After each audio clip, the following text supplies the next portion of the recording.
오늘 요한계시록 19장 11절 보겠습니다.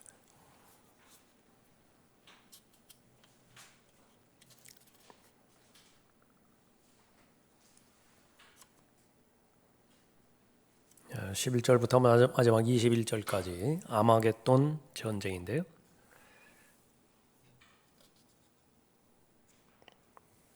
11절에 또 내가 하늘이 열린 것을 보니 흰 말이 보이더라. 그 위에 앉으신 분은 신실과 진실이라 불리며 의로 심판하고 싸우시더라. 요한계시록 4장에서 하늘이 한 번 열렸고요. 그래서 사도 요한으로 대표되지는 교회가 올라가는 것을 우리가 보았습니다. 대환란이 다 끝나고 요한계시록 19장에서 두 번째 하늘이 열리는데 이제는 올라갔던 교회가 다시 내려오는 장면입니다. 그 사이에 하늘에서는 두 가지 사건이 있었는데 첫 번째로는 그리스도의 심판석이 행해졌고요. 그래서 그리스도의 몸에 점과 흠 그것이 온전하게 되었습니다. 그 이후에 어린 양의 혼인식이 있었죠. 혼인식이 마쳐지고 이제 하늘이 열린 상태에서 믿음의 대장인 되신 예수 그리스도께서 흰 말 타시고 내려오시고요. 그 뒤에 하나님의 군대, 그리스도인의 몸으로 이루어진 군대와 구약 성도의 군대가 뒤따르게 되어지는 것을 볼 수 있습니다. 12절에 그의 눈은 불꽃 같고 머리에는 많은 왕관이 있고 또 한 이름이 기록되어 있는데 그 자신 외에는 아무도 모르며. 하나님의 이름이 출애굽기에서 모세에게 처음으로 계시가 되었죠. 나는 곧 나니라. I am that I am. 바로 여호와라고 하는 이름이 계시가 되었는데 바로 예수 그리스도께서 그 여호와 하나님이십니다. 13절에 피에 적신 옷을 입었는데 그의 이름은 하나님의 말씀이라고 불리더라. 요한복음 1장 1절부터 3절까지 태초에 말씀이 계셨다 말씀하셨죠. 그 태초는 창세기 1장 1절이 아닙니다. 창세기 1장 1절 훨씬 이전에 말씀이 계셨죠. 그 말씀이 어느 날 육신을 입고 이 땅에 내려오셨다 말씀하셨죠. 몸으로 오신 육신으로 나타나신 하나님이십니다. 바로 예수 그리스도를 말씀하고 있습니다. 피에 적신 옷을 입었는데 그것은 바로 2억의 기병대를 짓밟았기 때문에 그렇죠. 하나님의 진노에 잔 포도즙틀을 짓밟으신 결과 자신의 옷이 피로 적셔졌습니다. 그의 이름은 하나님의 말씀이라고 불리더라. 14절에 또 하늘에 있는 군대들이 희고 정결한 세마포를 입고 흰 말들을 타고 그를 따르더라. 다시 이 요한계시록을 우리가 살펴볼 때 요한계시록은 1차적으로 유대인의 책입니다. 그래서 구약적인 배경이 없다고 한다면 요한계시록에 나오는 많은 용어들부터 시작해서 그 배경들에 이해하는데 한계가 있게 되죠. 예를 들어서 이스라엘의 12지파라든지 아니면 성막에 관련된 구체적인 사항들이라든지 이런 그 부분들은 다 구약에 있는 부분이죠. 오늘 우리가 살펴보게 되어지는 이 요한계시록 19장에 나와 있는 아마겟돈 전쟁도 이미 구약에 다 기록되었던 내용들이에요. 시편과 선지서들에 다 기록되었던 그런 내용들인데 다만 어느 때에 성취될 것이냐 그 성취되어지는 그 관점을 요한계시록에서 기록하고 있기 때문에 그렇죠. 그러나 구약에 기록되어 있는 그 유대인에 관련된 문맥을 문자 그대로 문맥 그대로 이루어지는 것을 믿지 않는 자들이 후천년주의 무천년주의 신학을 가지고 있는 사람들인데 그것은 바로 초림 때에 이 재림에 관련된 그런 내용들까지도 다 이루어졌다라고 그렇게 영적으로 해석하는 바람에 다니엘의 70째 주에 해당되어지는 그 예언의 말씀이 갈보리 십자가에서 이미 이루어졌다고 그렇게 오판하는 것입니다. 그러면 이 아마겟돈 전쟁이 어디에 그렇게 구약에 이루어져 있는 것인가? 그러니까 몇 대표적인 구절만 그렇게 기록되어 있죠. 첫 번째로는 솔로몬의 노래 6장 10절 이후입니다. 아침처럼 비추고 달처럼 고우며 해처럼 맑고 깃발들은 든 군대처럼 위엄이 있는 여자는 누구인가? 바로 예수 그리스도와 함께 흰말을 타고 내려오는 그리스도의 군대를 말하는 거죠. 제일 뒤에 보면 돌아오라 돌아오라오 술렘 여인아 돌아오라 돌아오라. 우리가 너를 보리라. 너희는 술렘 여인에게서 무엇을 보려느냐? 그것은 마치 두 군대를 합친 것 같도다. 어디에 있다고요? 솔로몬의 노래에 있어요. 요한계시록 19장이 기록되기 훨씬 이전에 이미 기록되어 있는데 다만 언제 성취될 것이냐? 그것만 남았을 뿐이죠. 요한복음 18장 36절에서 예수님께서 신문을 당하십니다. 빌라도에게. 내가 왕이냐? 왕이면 왕국이 있어야 되겠죠. 예수님께서 답변하실 때 나의 왕국은 이 세상에 속한 것이 아니니라. 만일 나의 왕국이 이 세상에 속한 것이라면 내 부하들이 싸워서 나를 유대인들에게 넘어가지 않게 하였을 것이라. 그렇게 말씀하시고 그러나 지금은 나의 왕국이 여기에 속한 것이 아니니라. 그럼 언제 속한 것이죠? 요한계시록 11장 15절이에요. 이 세상 나라들이 예수 그리스도의 왕국들이 되어지는 거죠. 다 이양받으시는 것입니다. 그러나 초림 때에 예수님께서는 지금은 나의 왕국이 여기에 속한 것이 아니니라. 그러나 변개된 성경에서는 지금은이라고 하는 말을 다 의도적으로 다 빼버렸어요. 왜 그러냐면 예수 그리스도께서 십자가에 달려 돌아가셨을 때에 다시 말하면 나귀 타고 예루살렘으로 입성하셨을 때에 그때의 영적인 왕국의 통치가 이미 이루어졌다. 시작됐다. 지금도 영적인 통치가 계속 이루어진다고. 그 왕국 하나밖에 없다고. 하나님의 나라와 천국은 같은 것이라고 그렇게 결론 지었기 때문에 재림에 관련된 그런 그 약속은 없는 것입니다. 또 한 구절은 요엘서인데 요엘서 2장 1절부터 11절까지 그렇게 나와 있죠. 여기에 보면 아주 초자연적인 군대가 하늘로부터 내려오게 되어지는 것입니다. 언제 내려오게 되는 것인가? 주의 날이에요. 구약의 주제 가운데 하나, 예언의 날 가운데 하나가 주의 날인데요. 주의 날이라고 하는 것은 어떤 날이냐 그러면 느부갓네살이 그 예루살렘 성을 파괴시킨 날입니다. 그 날을 주의 날 그렇게 보여요. 그 주의 날은 어느 날인가? 티투스가 AD 70년에 예루살렘을 다시 파괴시킨 날이에요. 그 날을 주의 날 그렇게 보는 것입니다. 그러니까 주의 날은 역사적으로 계속 반복돼서 일어나는 것입니다. 어디를 향해서 나아가는 것이냐? 그는 바로 요한계시록 19장이 끝이에요.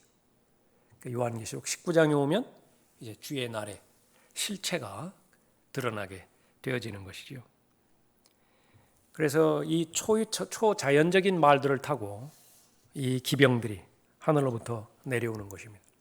모두가 다 예수 그리스도와 같은 영광스러운 몸으로 변화된 몸이기 때문에요. 고통을 몰라요. 아무리 창에 찔린다 하더라도 그 상처가 나지 않습니다. 그렇게 해서 바로 이 대열을 흩트리지 않은 상태에서 아마겟돈 전쟁에서 승리하는 부분이 요한일서 2장 1절부터 11절까지 그렇게 나와 있죠. 제일 위에 다음 페이지 위에 보면 그들은 칼 위에 쓰러져도 상처를 입지 아니하리라. 누구죠? 그리스도인들입니다. 두 군대예요. 그들은 성읍 안에서 이리저리 달릴 것이며 그들은 성벽 위를 달릴 것이요 집들 위를 기어오르며 그들은 도둑처럼 창문들을 통해 안으로 들어가리라. 땅이 그들 앞에서 흔들리며 하늘들이 떨고 해와 달이 어두워지며 별들이 그들의 빛을 거두리라. 주께서 그의 군대 앞에서 그의 음성을 발하시리니 이는 그의 진영이 매우 크고 그의 말씀을 실행하는 분은 강하심이라. 주의 날이 위대하고 심히 두려우니 누가 그것을 견뎌낼 수 있으리요. 이것이 바로 주의 날 말하고 있습니다.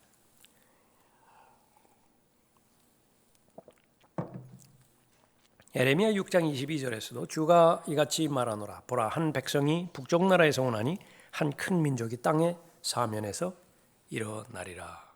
이사야 13장 5절에서 3절에서도 내가 나의 거룩하게 된 자들에게 명령하였고 내가 또한 나의 분노로 인하여 나의 막강한 자들을 불렀으니 그들은 나의 위엄을 기뻐하는 자들이라. 산들에서 나는 무리의 소리는 마치 큰 백성의 소리 같으니 민족들의 왕국들이 함께 모여서 떠드는 소리라. 만군의 주가 싸움의 군사를 소집함이라. 그들이 먼 나라에서 하늘 끝에서 오는도다. 온 땅을 멸하라는 것이니 곧 주와 그의 진노의 무기들이라. 에스겔 32장 7절에서도 내가 너를 내쫓을 때는 하늘을 가리어 그곳의 별들을 어둡게 할 것이며 구름으로 해를 가리니 달이 그 빛을 내지 못하리라. 하늘의 모든 밝은 빛들을 내가 내 위에서 어둡게 하고 내 땅 위에 어둠을 두리라. 주 하나님이 말하노라. 그리스도인의 싸움, 지금 현재의 싸움은 혈과 육이 무기가 결코 아니에요. 영적인 무기를 가지고 싸우는 것입니다. 영적 전쟁이에요. 하나님의 말씀인 전신 갑옷으로 잘 무장을 해야 되고요. 영적 분별력을 지닌 상태에서 선으로서 악을 이겨야만 되는 전쟁이죠. 그러나 언제까지 그렇게 영적인 전쟁을 치러야 되는 것이냐 그러면 바로 휴거될 때까지예요. 휴거된 이후에는요, 실제적인 전쟁을 싸우게 되어지는데 그때는 무슨 전쟁과 같으냐 그러면 여호수아의 전쟁과 같습니다. 여호수아가 실제 칼을 손에 쥐고 실제 살육이 벌어졌듯이 아마겟돈 전쟁에서 내려왔을 때는요, 우리가 지금 가지고 있는 영적 전쟁의 개념이 결코 아니에요. 실제 개념의 전쟁이 벌어지는 것입니다. 그러니까 예수님의 옷에 피가 튀었을 때에 그것은 바로 원수들의 피로 그 얼룩져져 있는 그런 실제 피고요. 말 곱비까지 흐르죠. 그 무깃도, 아마겟돈, 그것은 아주 골짜기를 말하는 것인데 이 카알멜 그 골짜기부터 시작해가지고 예루살렘까지 연결되는 골짜기예요. 그 골짜기에 거의 팔레스타인 전체를 다 커버하는 약 240km가 그 피로 이루어진 강에 대해서 흘러가는 것입니다. 그 실제 전쟁이에요. 그것이 바로 선지서에서 기록이 되어 있는데 이것은 너무 무시무시하기 때문에 이것을 다 영적으로 영해 하였던 것이죠. 그래서 요한계시록 6장 16절에서 그가 그들을 히브리어로 아마겟돈이라고 하는 곳으로 모으더라. 요한계시록 6장에서 언급하고 있는 이 부분이 요한계시록 19장에서 다시 병행해서 기록되어지고 있죠. 15절에 그의 입에서는 예리한 칼이 나와서 그것으로 민족들을 칠 것이요 또 철장으로 그들을 다스릴 것이며 그는 전능하신 하나님의 맹렬한 진노의 포도즙 틀을 밟으실 것이라. 이거 역시 마찬가지로 갑자기 요한계시록 19장 15절에서 없던 내용이 나온 것이 아니라 이미 구약에 다 기록되어 있다. 이미 구약에 다 기록되어 있는 예언의 말씀이 요한계시록 19장 15절에 와서 성취가 된다라고 하는 것을 가르치고 있는 것이죠. 이사야 34장 1절에서 너희 민족들아 가까이 와서 들으라. 너희 백성들아 경청하라. 땅과 거기에 있는 모든 것은 들으라. 세상과 거기서 나오는 모든 것들도 들으라. 이는 주의 진노가 모든 민족 위에 임하고 그의 분노가 그들의 모든 군대 위에 임하시니 그가 그들을 완전히 멸하시며 그가 그들을 살육되도록 넘겨두셨습니다. 그들의 살육된 자들은 내에 던져지게 되리라. 그들의 악취는 그들의 시체에서 올라오게 될 것이며 산들은 그들의 피로 녹아질 것이라. 또 하늘의 모든 군상이 용해되고 하늘들은 두루마리처럼 다 말리게 될 것이요 그들의 모든 군상은 마치 포도나무에서 잎사귀가 떨어지듯이 무화과나무에서 무화과가 떨어지듯이 떨어질 것이라. 이는 나의 칼이 하늘에서 완전히 젖을 것임이니 보라 그것이 이두메와 내 저주의 백성 위에 내려져서 심판에 이르게 할 것이라. 주의 칼이 피로 찼으며 기름짐과 어린 양과 염소의 피와 또 수량의 콩팥 기름으로 기름졌도다. 이는 주께서 보스라에서 희생을 내시며 이두메 땅에서 큰 살육을 내심이라. 요한계시록 19장과 똑같은 맥락의 그 내용인데요. 이미 기록이 되어 있어요. 지금 요한계시록 19장 마지막에 보면 여기서 이 하나님의 만찬으로 새들이 초청이 되어지죠. 독수리라든지 소울개라든지 다 와가지고 다 뜯어먹으라. 2억이 최소한 2억이 넘는 이 적그리스도의 군대가 죽어나갔는데요. 그걸 도대체 어떻게 처리를 하죠? 그 다음에 천년왕국이 와야 되잖아요. 근데 천년왕국이 온다라고 하는 것은 새 하늘들과 새 땅이 재창조되는 것처럼 다 불타 없어버리는 과정이 없다고요. 어떻게 처리를 해야 돼요? 이 아마겟돈이 끝나게 되었을 때에 이 땅은 가장 더러워져 있거든요. 가장 많이 오염이 됐다. 무기라고 하는 무기는 다 동원됐을 것이고요. 시체는 이제 계속 썩어나가겠죠. 도대체 그것을 어떻게 처리를 했느냐? 지금 뭐 인도에서 헤아릴 수 없는 사람들이 죽었을 때 화장장이 없다고요. 화장장. 시체를 태워야 되는데 그 공간이 부족해. 그럼 어떻게 해야 돼요? 그거 잠깐 보여주는 것입니다. 에스겔 38장 보십시오. 에스겔 38장.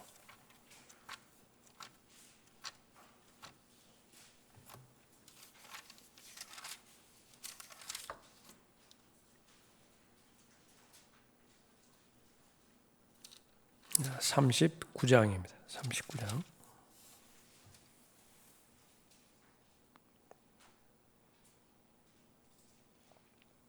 1절에 그러므로 너 인자야 고객에게 예언하여 말하라. 주 하나님이 같이 말하노라. 보라 오 메섹과 투발 왕고가 내가 너를 대적하노라. 내가 너를 돌이켜서 너의 6째 부분만을 남기고 북방으로부터 너를 올라오게 하여 이스라엘의 산들 위로 너를 인도하리라.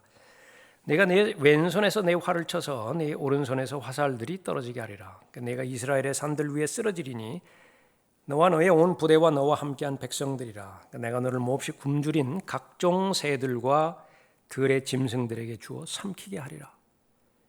그러니까 요한계시록 19장은 뜬금없이 나온 것이 아니라 이미 에스겔 39장에 기록이 되어 있어요. 새들이 와서 뜯어먹을 것이다.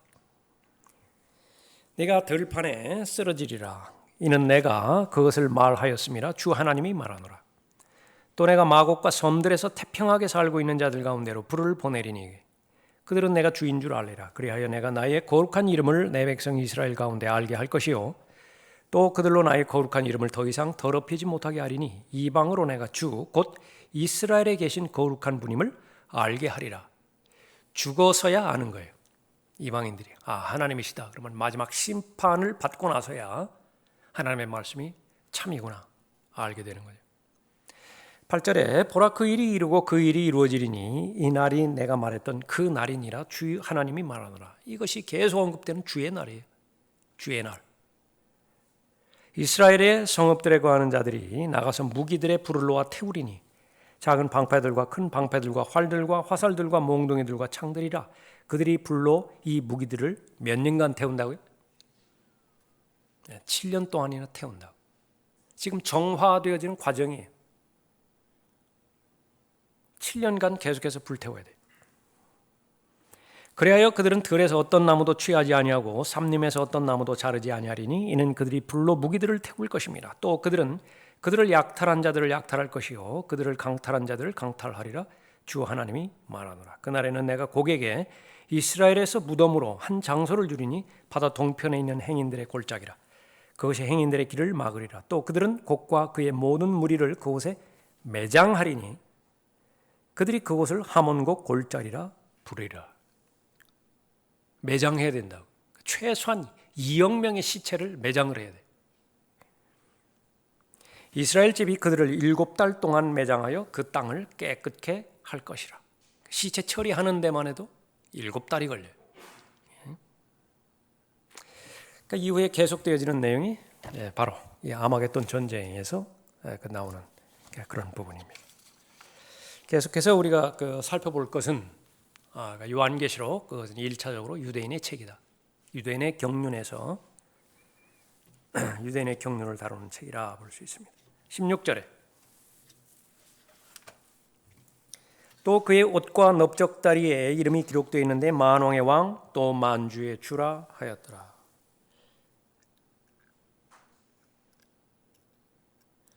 여기서 만주 그러면은 영어로 로드인데요. Lord 다 대문자예요. 그 네 자가요 다 대문자라고. 그러니까 여호와의 증인들은 성경에서 그 Lord 로드가 큰 글자로 나오면 그것이 바로 여호와라고 본다고요. 그런데 하나만 큰 글자로 되어 있어요. 첫 글자만 L. 그 나머지 부분은 소문자예요. Lord. 그것은 예수 그리스도를 말한다. 그러니까 예수 그리스도는 피조된 신이라고 그렇게 보고 있죠. 그런데 여기는 다 큰 글자예요. 그러면 이 부분은 뭐냐면요. 여호와들 가운데 여호와 그 말이라. 누구라고요? 그 예수 그리스도예요. 그러니까 여기에 와서 자신들의 신념이라든 자신들의 교리가 다 무너져 버리는 것입니다. 예수 그리스도는 만주의 주이십니다. 여호와 가운데 그 여호와라 이름으로 그렇게 말을 한다면 또 내가 보니 한 천사가 해에 서 있는데 그가 큰 음성으로 외쳐 하늘 한가운데로 날아가는 모든 새들에게 말하기를 와서 위대하신 하나님의 만찬에 다 함께 모여 왕들과 왕들의 살과 최고 대장들의 살과 용사들의 살과 말들과 그 위에 탄 자들의 살과 자유인이나 종이나 작은 자나 큰 자나 할 것 없이 모든 자의 살을 먹으라고 하니라. 대학살 이후에 이 땅에서는 만찬이 벌어집니다. 이미 마태복음 24장에서 예언이 됐죠. 예수님께서 예언하신 거예요. 24장 27절에서 마치 번개가 동편에서 치면 서편에까지 비치는 것 같이 인자에 오는 것도 그러하리라. 인자에 오는 것 무엇과 같다고 그랬죠? 로세날과 같다. 로세날과 같습니다. 대심판이죠. 어디든지 시체가 있는 곳에는 독수리들이 함께 모이리라 언급하고 있습니다. 19절에 또 내가 보니 그 짐승과 땅의 왕들과 그들의 군대가 그 말 탄 분과 그의 군대에 대적하여 전쟁을 하려고 다 함께 모였더라. 이것은 계속해서 요한계시록 9장에서 16장에서 17장에서 환란을 설명하면서 똑같은 맥락에서 언급하고 있는 것입니다. 한 구절만 보면 요한계시록 9장 15절 이후에 보면 기병대의 수는 2억이니 그랬죠. 아마겟돈 전쟁. 여기서 2억이다. 그렇게 언급하고 있습니다. 20절에 그러나 그 짐승이 잡히고 그 짐승 앞에서 기적들을 행하던 거짓 선지자도 그와 함께 잡혔으니 그는 짐승과 더불어 그 짐승의 표를 받은 자들과 그의 형상에 경배한 자들을 속이던 자라. 이 짐승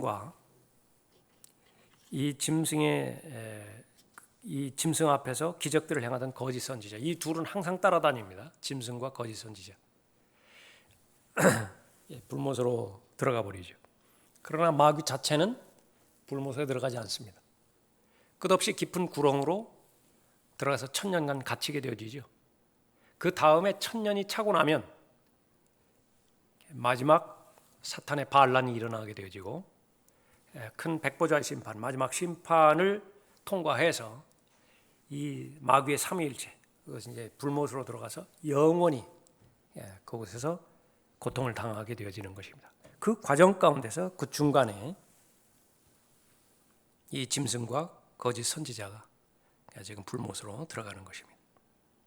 21절에 그리고 그 남은 자들은 말 위에 앉으신 분의 칼, 즉 그의 입에서 나오는 칼로 살해되니 모든 새들이 그들의 살로 배를 채우더라 언급하고 있습니다.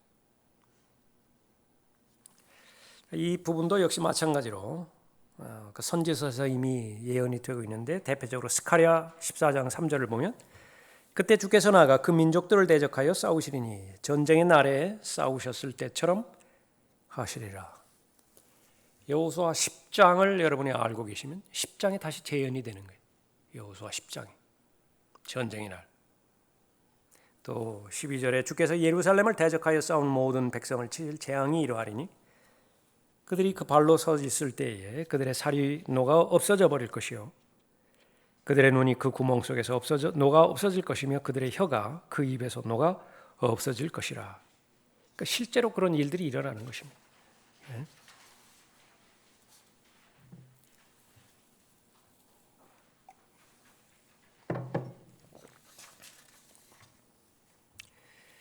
그 다음에 1번, 2번, 3번 그렇게 나와 있는 부분 있죠. 이 부분은 이 아마겟돈 전쟁에 대해서 라크만 목사님의 주석을 정리한 겁니다. 거의 같은 내용이 이제 반복되어지지만은 그러나 이제 체계적으로 바로 이제 거기서부터 요한계시록 6장에서 흰말이 나오고 요한계시록 19장에서 또 흰말이 나오는데 이 둘은 어떻게 다른 것인가?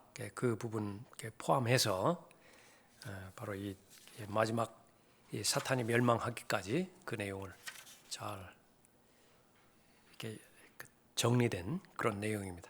뭐 내용들이 이제 같은 내용도 있고 정리하는 그런 의미가 있으니까 잘 읽어보시고요, 정리하시기 바랍니다. 자, 오늘은 아마겟돈 전쟁에 대해서 살펴봤습니다.